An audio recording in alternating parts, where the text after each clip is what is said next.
Buenos días, buenas tardes, buenas noches. Mi nombre es Carlos Uazúa y esto es Un Divertimento Serio.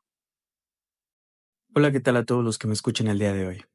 En el episodio de hoy hablaremos sobre una expresión que es muy utilizada. Si bien en algún otro momento, en algún otro lugar, yo he mencionado que la palabra psicoanálisis y psicoterapia es un oxímoron, ¿qué habrá entonces con la palabra o la frase clínica psicoanalítica? Y para ese cometido nos vamos a dirigir a una intervención que hizo Guy Legoffé en Dublín el 9 de septiembre del 2000, y el cual se encuentra en Opacidades número 3. El texto se llama ¿Es el analista un clínico?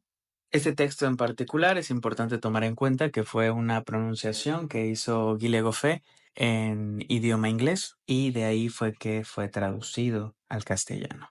Voy a ir citando algunas partes del texto de Legoffé, puesto que me parecen bastante importantes. Justamente al empezar, menciona, esta pregunta podría sonar como una provocación en esta apertura de una serie de conferencias sobre la clínica psicoanalítica.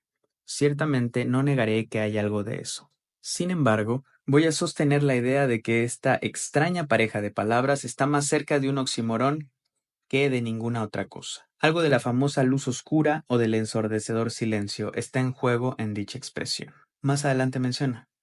Trataré de mostrarles que la aproximación clínica se apoya en una política semiótica, en profundo acuerdo con la concepción clásica del signo, mientras que el psicoanálisis es mucho más ambiguo sobre este asunto.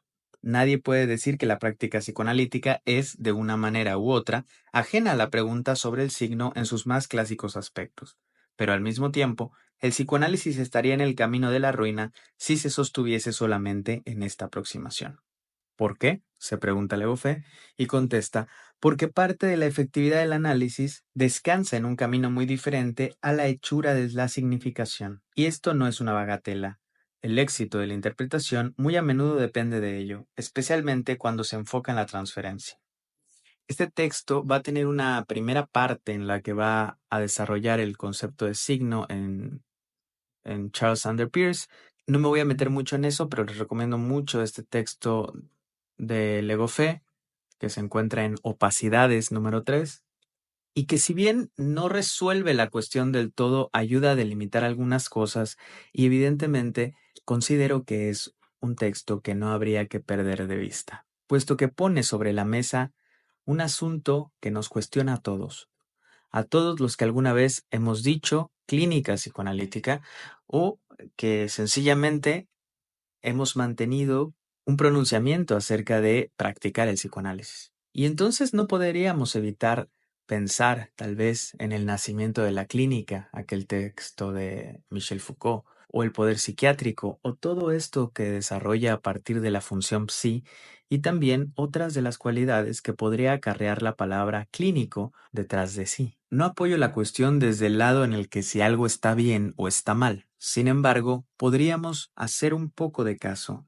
al Legoffé para cuando menos poder cuestionarnos sobre esto y entonces que cada uno pueda sacar sus conclusiones. Que cada uno, en interlocución con sus iguales, pueda lograr no evitar las preguntas que aparentemente suenan sencillas.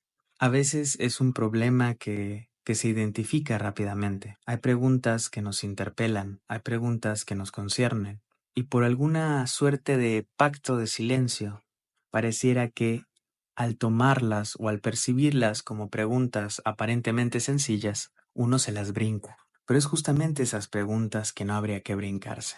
Esas preguntas que deberíamos de estar abriendo todo el tiempo en las comunidades analíticas, con otras personas que practiquen el psicoanálisis, con otras personas que estudien textos tal vez de psicoanálisis. Podernos cuestionar entre nosotros y sin intentar llegar a la respuesta final o a la respuesta última, poder de alguna manera ver cómo cada quien se pronuncia, cómo cada quien argumenta o genera una interlocución con otros, para saber cuando menos estando advertidos desde qué lugar estamos hablando o desde qué lugar nos colocamos, puesto que a fin de cuenta, esta pregunta de si es el analista un clínico parece tocar, o al menos confieso esa es mi posición, parece tocar algo que tendría que ver con el lugar del analista, o, para nombrar un texto de reciente publicación de Manuel Hernández, con la localización del analista. Bueno, no me voy a meter a fondo con lo de Peirce.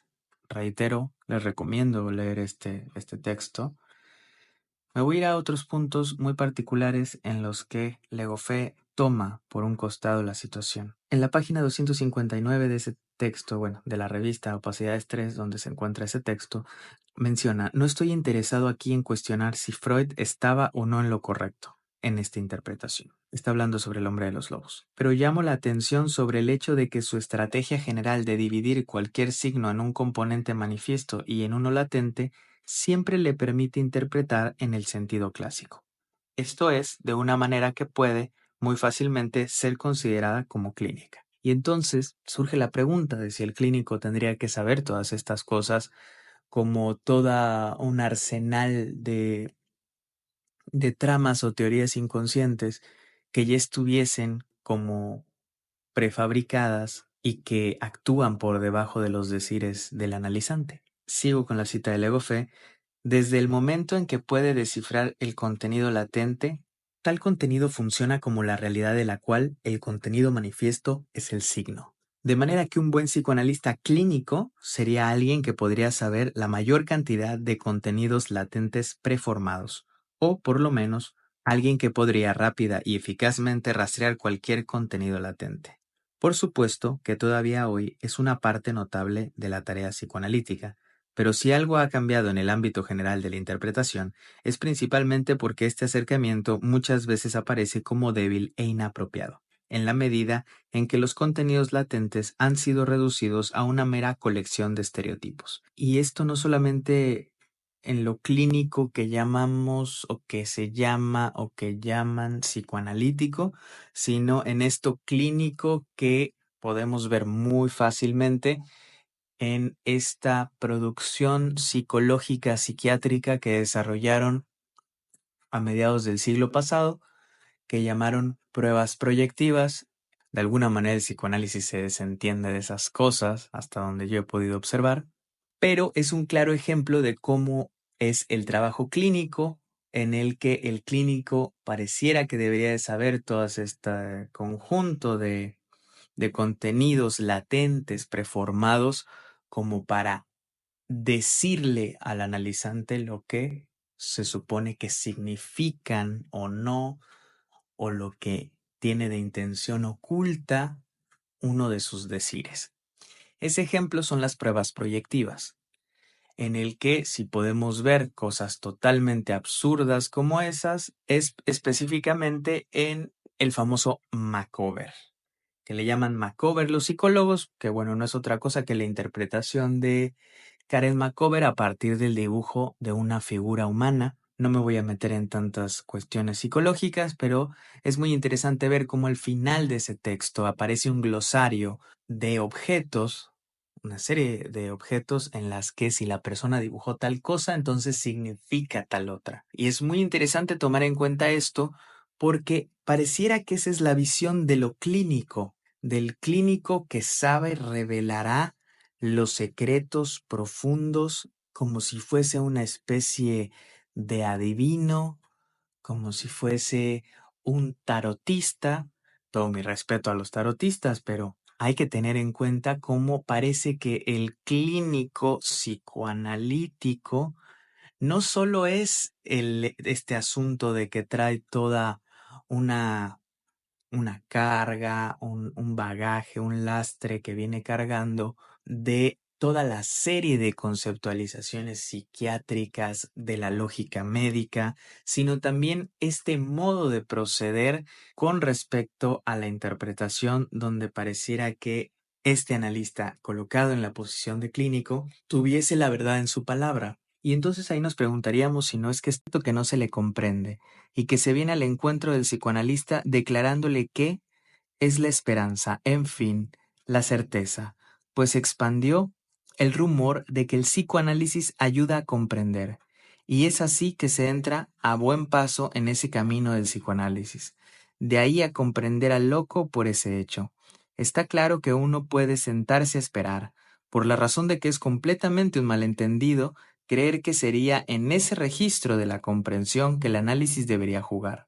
Quiero decir, lo que el análisis puede aprender del loco, eso va de suyo, desde luego, pero incluso en sí mismo, el psicoanálisis no es de ningún modo una técnica cuya esencia sea extender la comprensión, establecer incluso algo entre el analizado y el analista que sería de ese orden. Si damos la palabra comprensión un sentido, que es el sentido jasperiano, por ejemplo. Y más adelante, ahí mismo Lacan, en lo que se ha llamado breve discurso a los psiquiatras, menciona, si hay algo que el psicoanálisis está hecho de hacer surgir, para ponerlo de relieve, no es ciertamente el sentido, en el sentido, en efecto, en que las cosas tienen sentido, en que creemos comunicarnos un sentido, sino justamente por señalar en qué fundamentos radicales de sinsentido y en qué sitios los sinsentidos decisivos existen, sobre lo cual se funda la existencia de un cierto número de cosas que se llaman los hechos subjetivos.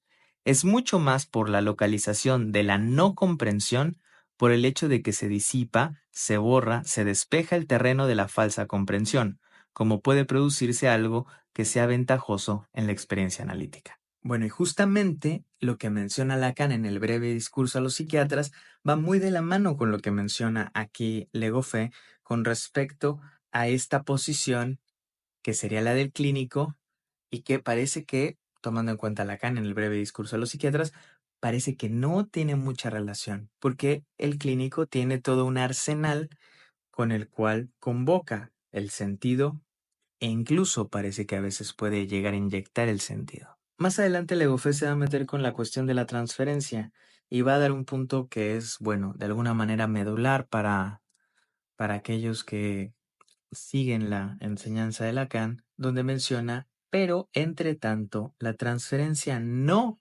es una repetición, cosa muy importante y que difiere de Freud.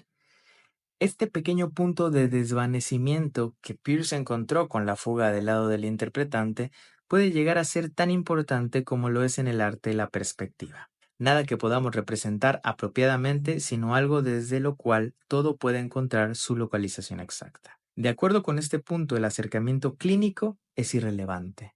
Y esto viene a relación con la cuestión que mencionaba Legoff en el texto de que el clínico, además de todo esto que he mencionado, el clínico hace una referencia de una significación a partir de un objeto, ¿no? A partir de una realidad. No importa que sea un objeto fantasía, un objeto en la realidad externa, realidad psíquica, sueño, siempre hay una relación con el objeto que es muy directa, como si entonces 2 más 2 es igual a 4, como una relación muy lógica en la que el analista, en este sentido, pensándose como clínico, tendría la respuesta ante la lógica planteada por el analizante que lo consulta. No sé si estoy siendo muy claro, puesto que es bastante confuso para mí. Pero el punto es que si tomamos en cuenta esto que menciona Lacan, si se trata de no comprender, si se trata del sinsentido y la posición del clínico que está poniendo en evidencia Legoffé en este texto, tiene que ver justamente con saber algo, como todos estos contenidos latentes o incluso clasificaciones o categorías de una supuesta realidad u objeto definido, entonces podemos ver más abiertamente la diferencia. Les cito los últimos 2 párrafos de este texto de Legoffé. De acuerdo con este punto, el acercamiento clínico es irrelevante, no solo porque reforzaría la transferencia en vez de analizarla, sino sobre todo porque no respetaría la naturaleza misma del signo como está planteado a lo largo del proceso analítico, tal como Lacan lo intentó esclarecer y tal como Peirce todavía nos ayuda a entender. La clínica literalmente se derrumba en el punto donde el analista es requerido estar, a pararse y principalmente a no callar, sino a dar voz al silencio en medio del sentido que él construye o deja construir. Este es precisamente el lugar donde Lacan lo redujo al objeto A, que inventó parcialmente con este fin, y en el cual, de momento, concluiré.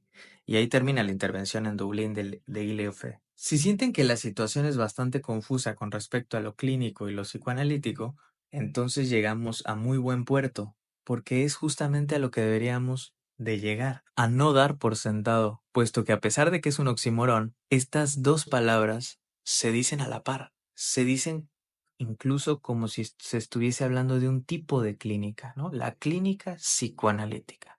Si se dice, le da existencia, pero habría que cuestionar los principios base que sostienen una práctica así. No para saber si está bien o está mal, sino más bien para poder darse cuenta y estar advertidos de qué sostiene cada una de estas frases y las implicaciones que puede tener sostenerlas juntas y hacerlas una bandera de nuestra práctica. Y bueno, ya hemos planteado esta interrogante, esta cuestión que no deberíamos de saltarnos, sino más bien poderla reflexionar, pero para darnos cuenta también que podemos tener diferencias, no solo con otros, sino con nuestros propios decires, una y otra vez, a través del tiempo. Les voy a citar otra cosa de Guy Legoffé que él dirá 12 años después, en una mesa redonda de un evento que se llamó Queer y Psicoanálisis, que se dio el jueves 23 de agosto. Ahí hubo varios personajes que tuvieron una interlocución a partir de la cuestión queer y el psicoanálisis, y yo les quiero nada más,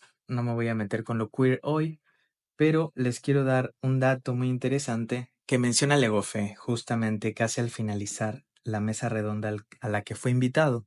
Dice, entonces hay todo un debate en el cual no quiero entrar hoy, sino insistir mucho sobre el hecho de que la concepción del universo del discurso es sin embargo central para articular los trabajos queer y una cierta elección del trabajo de la enseñanza de Lacan. Se articulan más alrededor de esa noción de ausencia de un universo del discurso, que en la simple yuxtaposición de un Y se trata también aquí de la práctica analítica. Es interesante, aquí dice práctica analítica, porque la negación de cualquier universo del discurso rige una cierta concepción de la presencia y de la intervención del analista. Es una cuestión de enunciación y se escucha muy rápidamente si alguien está del lado de sostener la existencia de un universo del discurso o no. Y dice más adelante, terminaría así sobre la cuestión tan delicada de la psicopatología. No estoy tanto en contra de la psicopatología a causa del vocabulario. Somos clínicos y psicopatólogos también, pero la cuestión es primero la del universo del discurso. Si me doy un conjunto cerrado que se llama patología o también una división firme entre lo normal y lo patológico, puedo dividir indefinidamente, muy detalladamente cada categoría, con diagnósticos diferenciales y todo eso. Pero si sostengo inversamente que no hay universo del discurso, puedo seguir utilizando el vocabulario psicopatológico, pero ya no me sentiré performativamente en la postura del psicopatólogo, cierto de que cada una de sus categorías corresponde con un referente. Entonces, la cuestión es no tan política sino enunciativa primero. Les propongo discutir a propósito de este eje que proponía Lacan, sabiéndolo o no, pero hoy el debate es muy diferente que los años 60, cuando él se arriesgó a decir no hay universo del discurso. Bueno, esta mesa redonda la pueden encontrar igual en Opacidades, pero en Opacidades número 8, que también recomiendo mucho esta revista en la que pueden encontrar esa mesa redonda. Entonces es muy interesante cómo en el texto del 2000, en la intervención en Dublín del 2000, dice esto con respecto a si el analista es un clínico. Hay todo un desarrollo que tiene que ver con semiótica y Peirce, que es muy importante retomar. Y después habla aquí, 12 años después, de que sí es un clínico y que sí se usan referencias psicopatológicas, pero, y esa es la parte interesante, no categorizando, no como si hubiese un universo del discurso, no como si estuviese ya todo predefinido por default.